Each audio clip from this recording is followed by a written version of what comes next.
So an important pretrial hearing today in the Jared Bridegan murder case. Two major legal battles playing out in front of a judge. One involves a jailhouse informant who wants to testify but refuses to be fully cross-examined. The other involves whether the defense can access the phone of Jared's widow, Kirsten Bridegan. Our Biljana Garland is joining us live at the courthouse with details on what happened inside the courtroom. Biljana.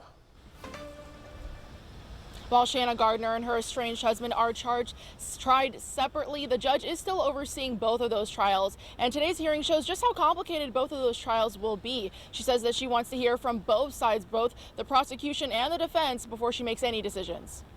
Jared Bridegan was shot and killed on February 16, 2022, ambushed on the side of the road while his 2-year-old daughter was in the back seat. His ex-wife, Shanna Gardner, and her estranged husband, Fernandez Saldana, are both charged in connection with this murder. The first topic argued in court was about a man named Emmanuel Alexander, a jailhouse informant the state wants to put on the stand. Prosecutors say Fernandez Saldana made incriminating statements to him while they were incarcerated together.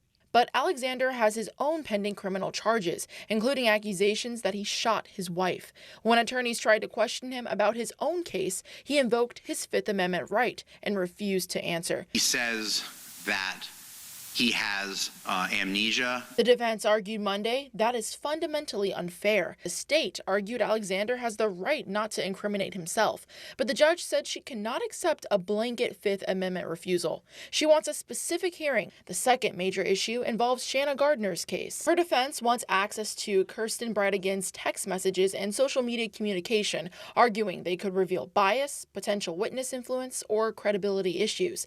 They are asking for communications going back to the day of the murder. We believe that while Ms. Bridegan does have a privacy interest in her own text messages, Ms. Gardner's right to due process and to confront witnesses against her outweighs that interest in this very instance. It is extraordinarily problematic.